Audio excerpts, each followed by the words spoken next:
was hanging the piñata up on last Saturday. Namaskaram everyone, how are you? I'm going to talk about this video. Make sure you watch it and to completion. So for those that are new, hi, I'm Najish Prasad Ali, also known as Brahma Swarupa Chaitanya Lalitamba. I am a spiritual architect, ascension master, intuitive reader. I help people take it to the next level, onboarding them onto their ascension path. And I also teach spiritual knowledge. So today's video, I'm going to speak from a spiritual point of view only. Disclaimer, spiritual point of view. I'm looking at this because I know this is freshly happened. I just took a peek, that is it. Because when I first heard the news of Ms Shirley passing, I was just like, that's odd, that's off, that wasn't her timing, that was snatched. And then I moved on with my day. Now I just got into TikTok and this is on my feed and I'm like, oh, man. So the video talks about her as she's speaking that she's having memory loss. She's only at the time like her late 50s, I think. That's young and very active, right? Going to her charity works on Skid Row.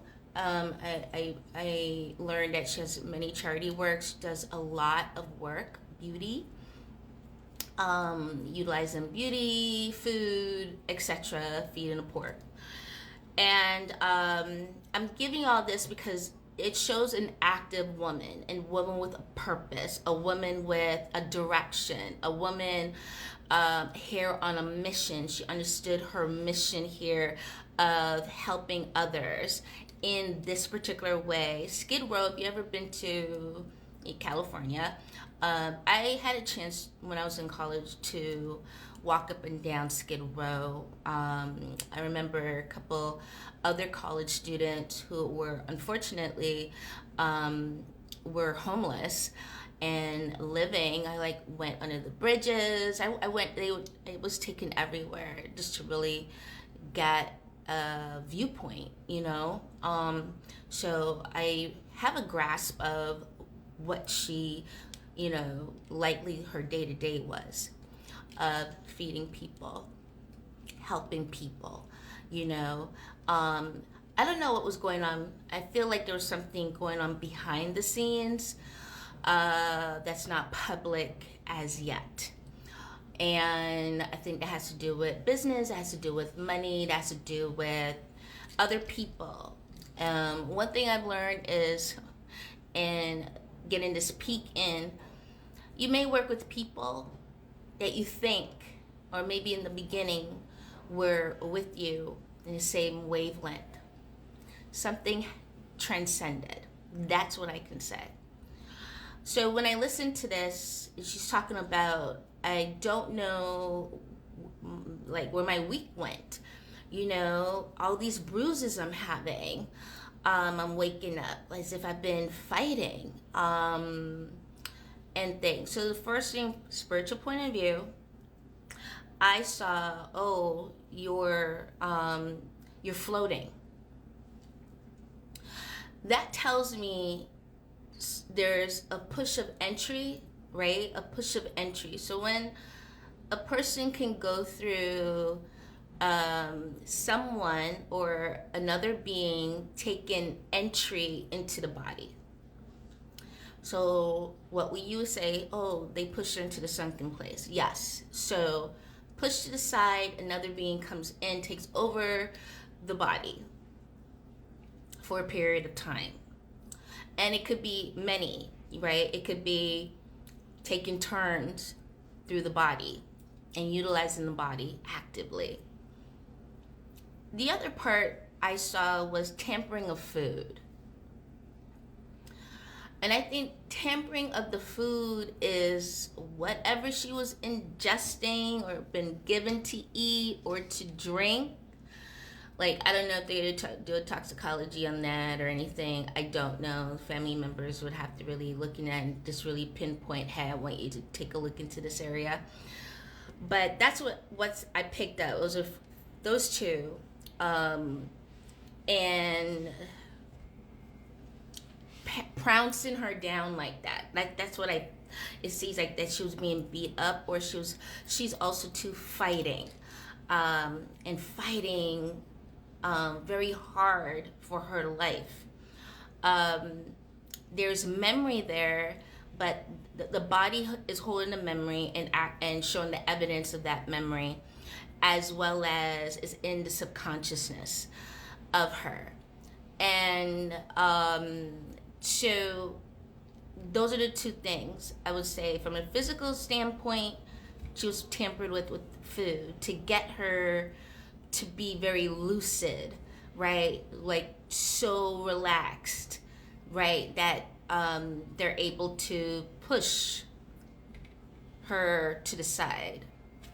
And the other part is, it seems like several attacks going on in this period. If they didn't pick up anything from blood work, obviously she went to the hospital, went to the doctors, nothing, and they're telling her, really be careful of your surroundings. This is seriously spiritual. Something was on her. Something was riding her.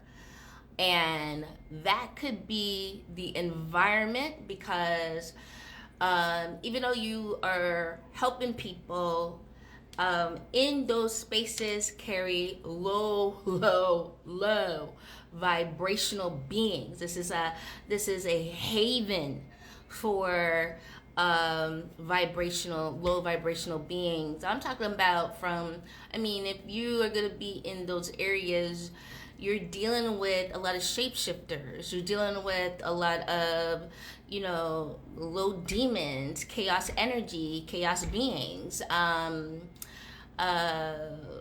all kinds of low dark energy. Okay? So if you're not properly shielded, I speak on this so much, before you leave the house, you need to shield up. Don't just walk out. You don't know who's hanging out right side your door waiting. As a seer, we see it. We see it. So you need to shield up. So when you go into those spaces, literally the best shield. I'm not talking about strapping, right? It's great. It would be great if she had other, if she had, I don't know, if she had bodyguards or whatever. But spiritual armor is the most important.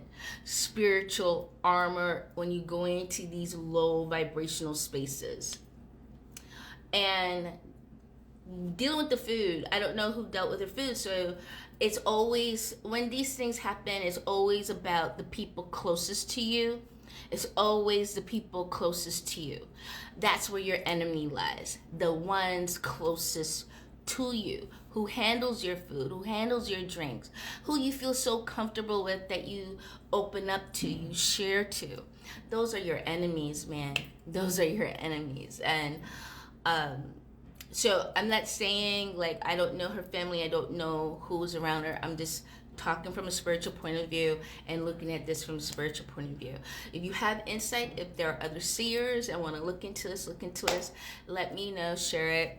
Let me know in the comments if you have any questions about that. But yeah, this is what I picked up. I love you guys. To learn more, make sure you're following me right here. No, actually, follow me on YouTube.